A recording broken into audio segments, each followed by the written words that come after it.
evening. What do you want to do tonight? The same thing we do every night, Pinky. Try to take over the world. They're Pinky and the Brain. Yes, Pinky and the Brain. One is a genius, the other's insane. They're laboratory mice. Their genes have been spliced. They're Pinky and the Brain. Brain, brain, brain, brain, brain, brain, brain, brain. Before each night is done, your plan will be unfurled by the dawning of the sun. He'll take over the world. They're Pinky and the Brain. Yes, Pinky and the Brain. Their twilight campaign is easy to explain. To prove their mousy worth, they'll overthrow the earth. They're Pinky and the Brain. Brain, brain, brain, brain, brain, brain, brain. Nerve!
All right. Well, thanks. I'm sorry for the technical difficulty. My name is Willie Lawson, and we are here back on iHeartRadio. Thank you again for coming. I told you last night we would do another show, and sure enough, here we are again. So we are, and I apologize for the lack of programming here on iHeartRadio. We've been busy, not just with other programming, because that's happening too. I told you last night that we are planning on doing a show on the Exceptional Conservative Network starting on January 16th. That's Monday after next. So we're going to do a show on TECN at 9 o'clock in the morning, at 9 o'clock in the morning to 10 o'clock. So be ready for that. So we've got planning going on for that. We've also planning for bulking up all the rest of our programming obligations on Blog Talk Radio, here on iHeartRadio, there on Spreaker, that goes to any number of places, Podcast Pickle, Podcast Alley, just everywhere. So we're looking forward to beefing up the daily programming. So there's a good chance we're going to be doing maybe 2.5, 3 hours of programming every single day, 5 days a week into the distant future. We're also looking for video sources as well to do videos and spread those out too. So we want to take over the world, just like our theme song. We're doing what we're doing every night. We're trying to take over the world. That's all there is to it. We're trying to take over the world from here. So We are looking at the Democrat Party of America. And what we're seeing, I think what we're seeing, is a hellish nightmare.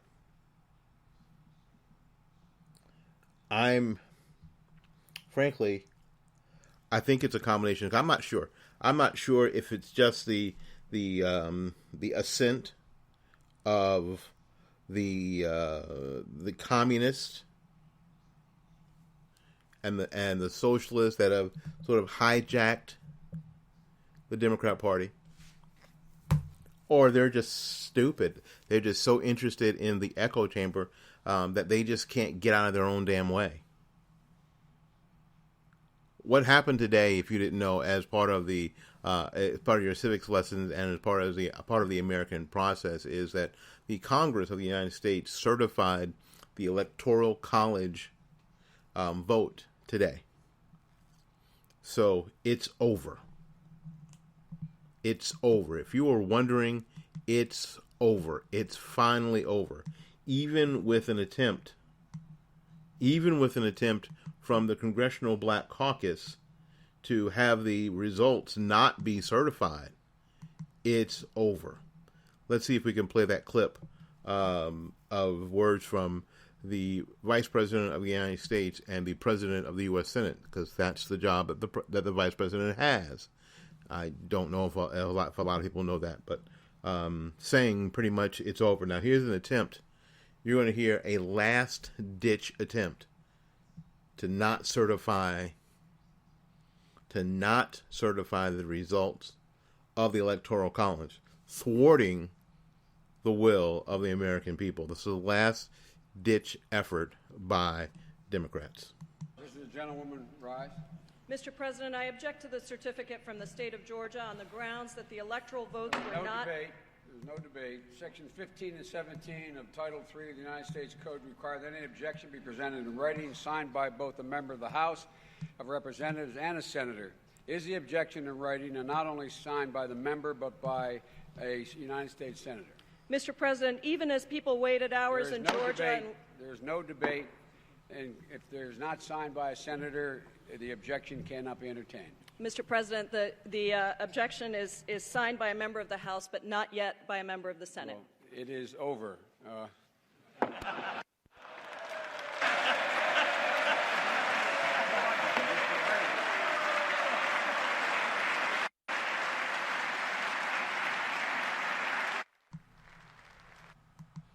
It is over, and most of the applause you heard were from Republicans. Obviously, if you watch the video, there's not many. There aren't any Democrats applauding, and the laughter you heard was from Speaker of the House Paul Ryan. It is over. So, what American Democrats have to get used to is that get used to the new reality that Donald Trump is going to be the 45th president of these United States.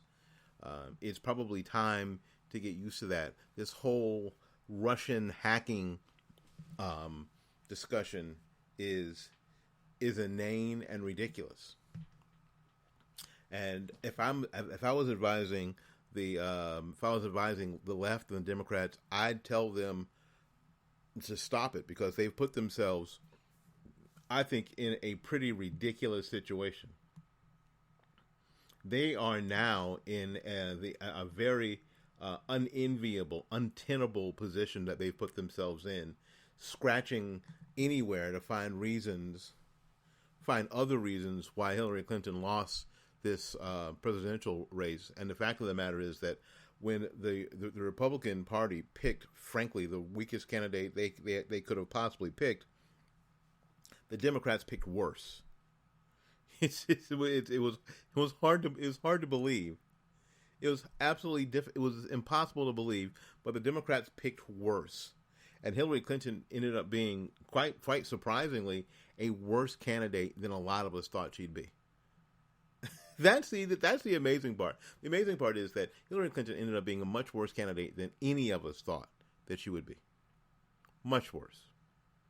So in that, the the American Democrat Party is trying their best to dig up reasons and to thwart and to besmirch and negate Donald Trump's presidency even before it gets started. And this whole idea of him being in bed with the Russians is the first salvo. Now, when we get back from break, I'm going to tell you why I think that the left has put themselves in a really dumbass position with this whole Russian hacking thing. And I'll tell you about that, and you're going to go, oh, I hadn't thought about that. Yeah, and I'm going to go, yeah, I know. That's why you got me. All right, my name is Willie Lawson. This is the Willie Lawson Show here on iHeartRadio. Thanks for tuning in, and listen, share this with your friends. We'll be back right after these messages. Innovation, inspiration, and imagination. 3 important characteristics that are important in any business, but especially in real estate when you're looking for your forever home. And when that home is a new home, there are very, very many things that must go right. The financing must be on point. The furnishings must be on point. The location and neighborhood must be on point. And if you need someone to get that right the first time, you have to go to my friend Gary Knight at New Homes of Tampa Bay. That's New Homes of Tampa Bay. You can reach him on the web at www.newhomestpa.com. If you're looking for innovation through technology, inspiration and imagination through hard work, www.newhomestpa.com. There's no reason to wait for a special occasion to send flowers. No reason to wait until you miss a birthday or an anniversary or Valentine's Day to send flowers. All you have to do is get a hold of my friend Christine at Bloomingdale's Flower Shop, www.bloomingdays.com. That's www.bloomingdays.com. And tell her that you want to send the very best, that you care enough to send the very best. One of FTD's top florists in all of the United States, always in the top 100 of flower shops in the United States. That's Bloomingdale's Flower Shop, www.bloomingdays.com. Forget calling 1-800-something, www.bloomingdays.com.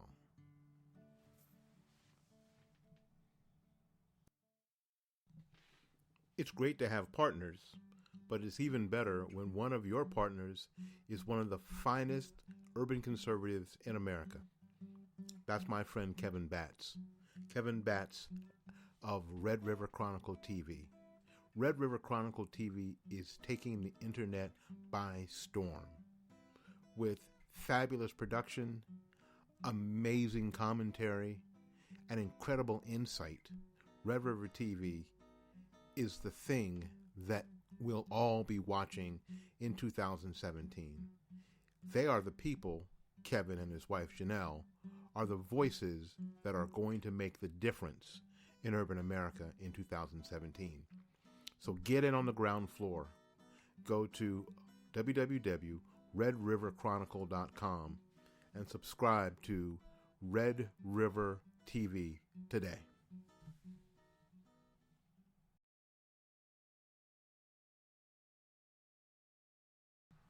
All right. Well, thank you so much for spending some time with us. And it was, it's just an amazing thing that the American Democrat Party has decided to take this position about Russian hacking having an effect on the presidential election of 2016. There is a piece of that argument that is sorely missing. Any denial of the leaks that were leaked to WikiLeaks or whomever. Now, Julian Assange says Russia didn't have anything to do with it. That's what he says. Now, you can believe him or not believe him, but in an interview he did with Sean Hannity, Assange says that the Russians didn't have anything to do with it. The American intelligence agencies say that, of course, they did. Now, I think that the American Democrat Party and the left is trying to push the narrative somehow that the Russians came in and hacked into our systems and had something to do with changing votes, getting into electronic machines somehow, like an episode of Scandal, and changing votes. But that's not at all what this is about. What this is about is things that you already know. You already know about WikiLeaks, and this is what this is about. This is about information that came out of the DNC about Hillary Clinton and about Debbie Wasserman Schultz that you found out about. This is why it's pretty amazing that the American Democrat Party has put themselves in a position that this is what they're saying. Had you not found out the truth about Debbie Wasserman Schultz, what was going on here at the Democrat National Committee, and some of the things that were being said by our candidate for president, Hillary Clinton, if you had not found this out, she would have won. If you had not found out the truth, now what's missing from all of this is any denial of anything that was leaked that wasn't true. That's the part that's missing. Now, here's the deal. You can't blackmail anybody with anything that's false. All these things were true because they've not denied any of them. There is no denial. What they're trying to do is discredit the source and the way this information was gathered. And nobody's buying it. What they're saying is that if if you didn't find out some of the things that we've been up to, Hillary Clinton would have won. If you had not found out the truth, if the American people had not found out the truth, Hillary Clinton would have won. And that's how the Russians had an effect on the American elections, by exposing truth. Now, if this is not the biggest indictment against America's mainstream media, CNN, MSNBC, CBS, ABC, and the rest, I don't know what is, because it's their job, it's their sworn duty to expose truth. And what they spent time doing is promoting one candidate over all of them, being the echo chamber for Debbie Wasserman Schultz and for the Democrat National Committee and the Hillary Clinton campaign. That's what they spent their time doing, instead of digging in and finding out, investigating any of these things that were leaked in WikiLeaks, and maybe finding out that maybe some of them aren't true, maybe it's made up. That never came into question. None of it. The veracity of the information that was leaked to WikiLeaks, and it was released by WikiLeaks anyway, never came into question. The veracity of the claims never came into question. So just that is enough to make you think, interesting. Now they've decided to put themselves into that hole, that because you found out the truth, that's why we lost. If we could have kept all our dirty laundry secret, we would have been able to fool you. We would have been able to lie to you by omission. And we would have won. Wow. And the longer they do it, the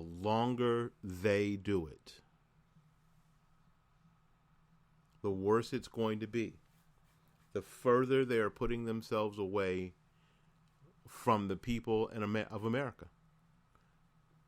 The more they're separating themselves, the more distrust they are digging up. They are digging a hole deeper and deeper. They are digging a hole in a pit of quicksand. They're already sinking, and they're digging a hole. Every time they say Russian hacking, every time they won't do introspection, every time the Congressional Black Caucus decides that they're going to initiate what would have been a de facto coup today by stopping the certification of the Electoral College votes, and they were thwarted. The more they do that, the more they stamp their feet and whine. And that's not what they're doing, really, but that's how it's being characterized. The more they disengage themselves from the American public, the more Trump supporters feel vindicated. See, I think that's part of the story that's missing too. The more they do that, the more those that voted for Donald Trump feel vindicated. They feel that they were right. Even the people who were on the fence, who might be independents, who might be Democrats, the longer this goes on, the longer the riots go on, the longer the whining goes on, the longer the attempts to stop Trump, all the stop Trump efforts, these people feel more and more vindicated. They feel like, you know what? We did the right thing. We did the right thing. These other people are out of control. We did the right thing. Now, a lot of people are still taking, like myself, taking the wait and see approach to see what happens. But they're feeling more and more confident as we get closer and closer to Inauguration Day. Is it midnight yet? No, it is still the 6th. It'll be midnight in about 31 minutes. It'll be the 7th. So now we're talking about 14 days. It'll soon be 13 days before the inaugural, and Donald Trump takes the oath of office. I know it's amazing to even think about. It's amazing to even think about. But Donald John Trump will be taking the oath of office and assuming his position as the 45th president of the United States in about 13 days. Mind-blowing. So, and the longer they keep this up, frankly, the worse it's going to be for them. The worse it's going to be for them. All right, we're going to take a little break. We'll be back with more of the Will Austin Show here on iHeartRadio right after these messages. This is a production of Fight Back Media Group. For more information, go to www.fightbackmedia.com. You're tired of the cold? You're tired of the taxes? It's time to move to Florida. And our friend Gary Knight at New Homes of Tampa Bay is the perfect person to help you. You can just give Gary a call at 813-770-9452, or you can go to the website to look for your brand new home at www.newhomestpa.com. Move to Florida. It's about time.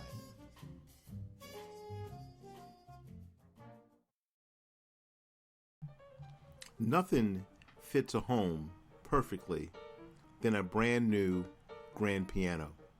And if you're looking for a piano for your brand new home, you've got to visit Dave's Piano. And that's davespianoshowroom.com.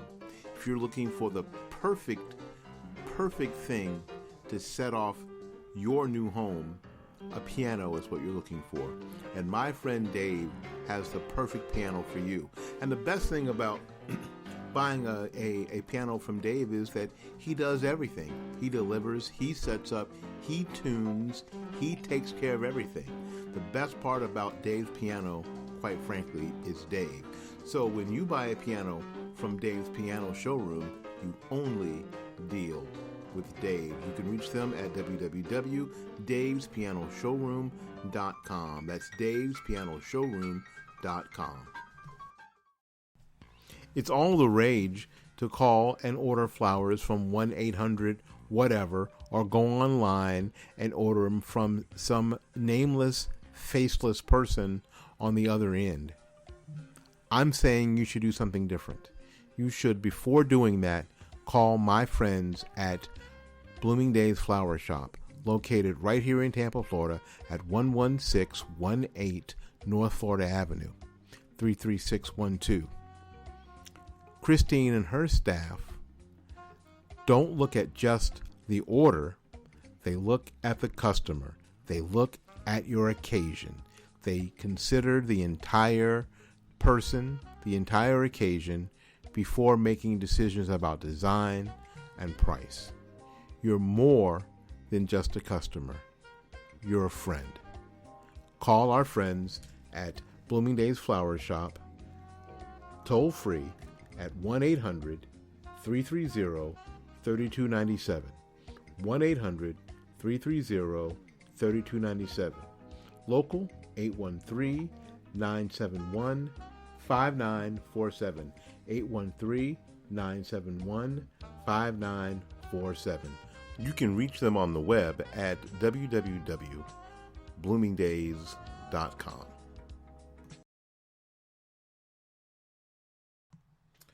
Alrighty, we are back. Thank you ever so much for tuning in, for hanging out with us for a little bit.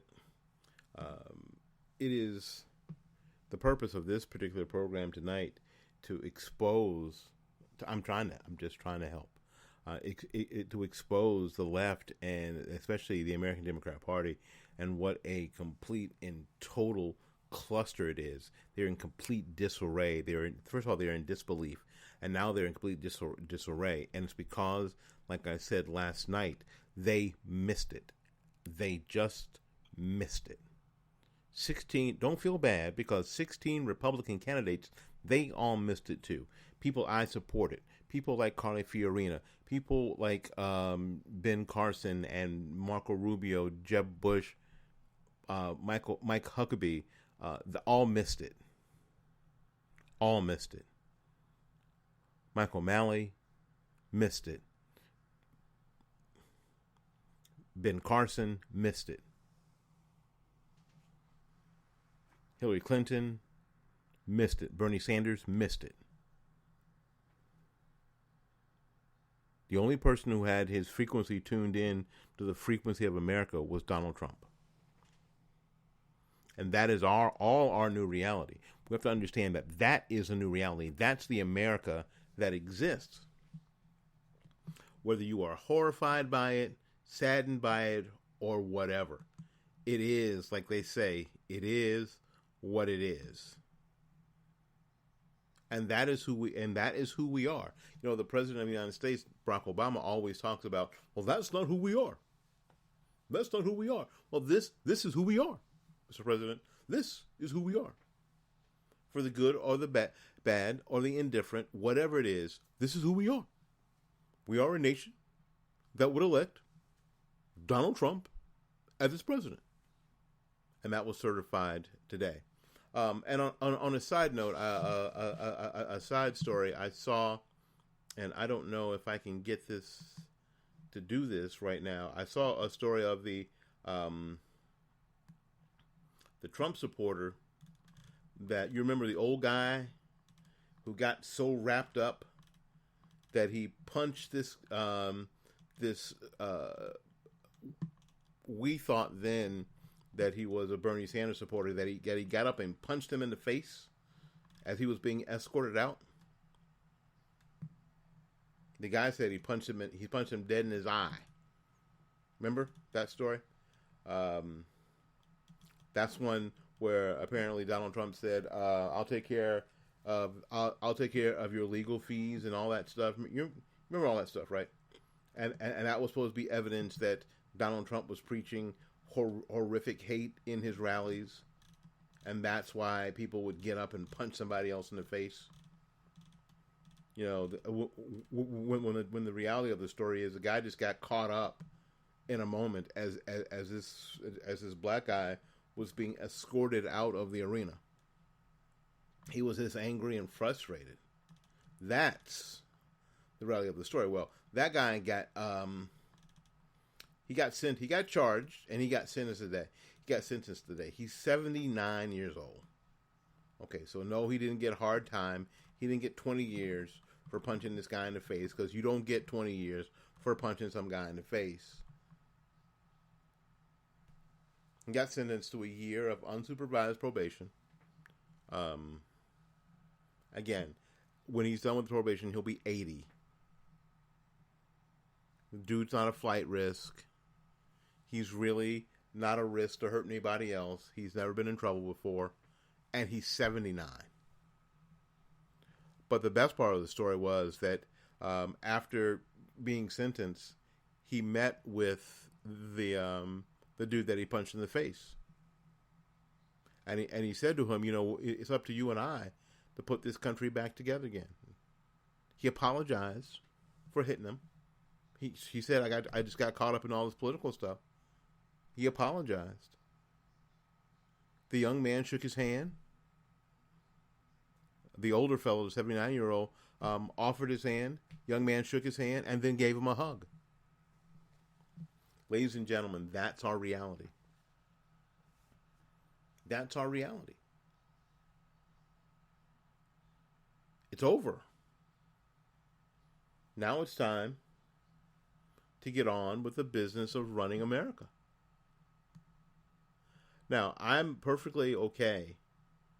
I understand perfectly that there's going to be a lot of contentious fighting, especially because of the supposed repeal of the Affordable Care Act. Ladies and gentlemen, that you heard it first on the Willie Lawson Show on Blog Talk Radio in 2010 and 2011 and 2013 and 14 and 15 and 16, and now you're hearing it again in 2017 from my lips. There will be no repeal of the Affordable Care Act. Now there may be some of its provisions that will be changed, but there will be no repeal of the Affordable Care Act. It's been too long. I told you, as long as Barack Obama was sitting in the White House, it was not going to happen, because he was never going to sign a repeal of his signature piece of legislation, and we never had the votes for an override of a veto. So it was never ever going to happen while he was sitting in the White House. The only chance that Republicans had of making it happen was to elect Mitt Romney in 2012, and that didn't happen. So the idea now, you're hearing from a lot of these conservative websites and conservative bloggers that they're getting hit with a bait and switch. Oh, they're not going to do it. Oh, gutless son of bitches, they ain't going to do it. Well, they were never going to do it. They were never going to do it. Because you know, like I know, that the longer it stayed, the more we saw it get wrapped into just about every aspect of life. That's why it was thousands and thousands of pages about seemingly unrelated to healthcare things. It's like taking the largest ball of Christmas lights ever and trying to detangle them, while at the same time trying to find out which bulb is blown to the whole string lights. This is what we're dealing with on purpose with the Affordable Care Act, commonly referred to as Obamacare. So please do not become disheartened or upset when in the first 100 days you don't see a repeal of the Affordable Care Act. It's not that everybody is falling in love with it. That's not what happened. It is just so ingrained into every single aspect. you have to be careful about any of this kind of stuff. This is the mistake that the left makes, making a change on one place and not worrying about the unintended consequences. I think that we have to be very, very wary of the unintended consequences of any of our actions, and we cannot act irresponsibly. There are people attached. Mike Pence said this. There are people attached to the end of this legislation. There are real people, real lives attached to the end of this legislation. This isn't just some battle that you're having because you're pissed with Barack Obama. You think Barack Obama is this or that. It's not. It's just not that simple. There are real humans and American lives and livelihoods attached to all the ends of this legislation in all sorts of ways. So we have to be the Congress and the president-elect have to be very, very careful, I think, in what provisions stay, what provisions go away, what provisions get modified. So I think that a full repeal is not going to happen. And if a full repeal were to happen, you could bet your sweet ass that the replacement, quote, end quote, would be a replacement in name only, with only a few of the things would be different. It would essentially be the very same thing. It would essentially be the very same thing. So I'm trying to warn you now. I told you in 2013 that, and you can look back at my Blog Talk Radio shows, especially the ones early in January, that there would be no impeachment of Barack Obama, that the Affordable Care Act would not be repealed. I told you that. And this whole conservative wet dream of seeing Hillary Clinton in an orange jumpsuit being frog marched into a federal prison, that's not going to happen either. Like I said, it's just some sort of weird conservative wet dream. That's not going to happen either. Has she broken the law? Yes. Has she egregiously broken some federal laws? Yes. The espionage clause? Yes. I'm not arguing with you. Yes. But she's not going to jail. There'll be no film. There'll be no videotape. There'll be no YouTube tape of her walking the Green Mile in an orange jumpsuit in Leavenworth. Not going to happen. You're never going to see it. You may see her be elected mayor of New York, which some people are saying that she's thinking about. You may see that next. And if she were to win, that would be her swan song. You wouldn't have to worry about her anymore because she'd be a really old lady. And she would be able to run New York like a little socialist hamlet that it is. And they would be perfectly excited and happy doing that. That she got to be mayor of the largest city on the planet. The largest liberal Democrat city on the planet. It ought to be nirvana. If those concepts worked, if any of that stuff really worked long term and worked for everybody, some of the major cities in America should be the best places in America to live. When the fact of the matter is that most of them are the worst places for most people to live. They're the most dangerous. They have the worst school districts. They have the most pollution. They have the dirtiest water. They have the most crime. If liberal and leftist ideas and ideals worked, these places should be shining cities on a hill. But they're not. They're crappy dumps, most of them. Just saying. We got lots of work to do. Support us at fightbackmedia.com. Go to fightbackmedia.com and click the donate button next to my picture. Support us. The more you support us, the more that we'll be able to get done, not just here on the internet, not just sitting behind a microphone, but right there in communities.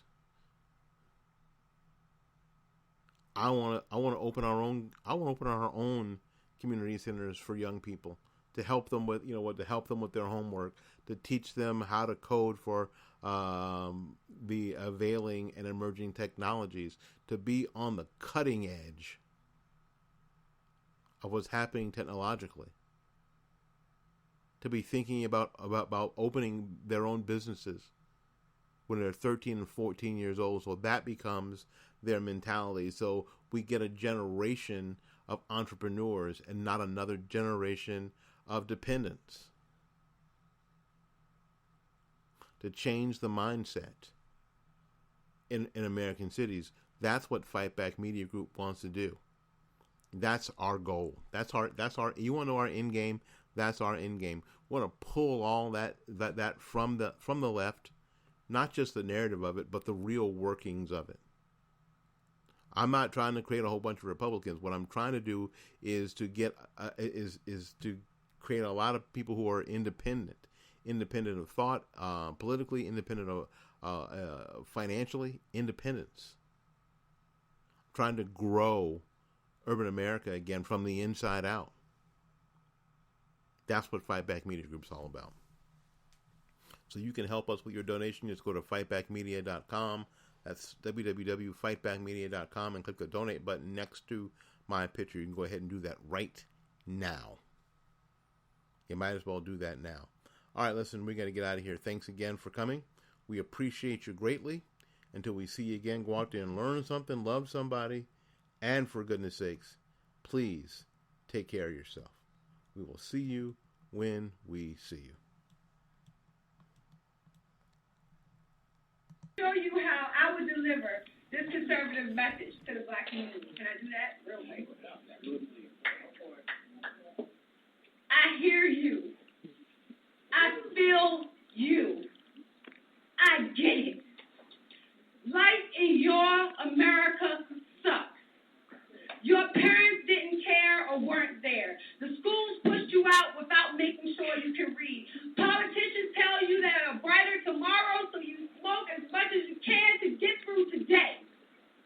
You are tired of seeing your brothers, sons, daughters, cousins, your friends killed, imprisoned, or lost to drugs. You want to do the right thing, but all it takes is one time, one mistake for everything to go wrong.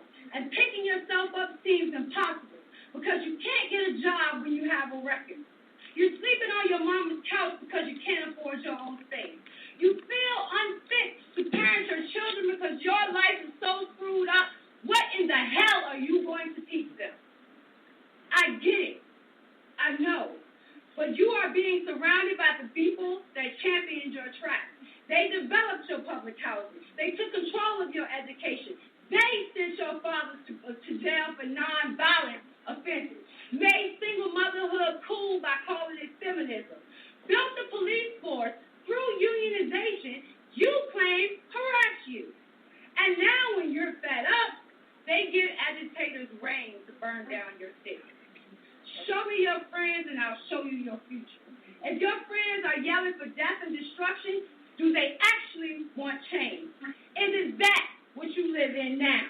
Democrats want to be the party of the poor. In order for that to happen, they have to keep you poor. Woo!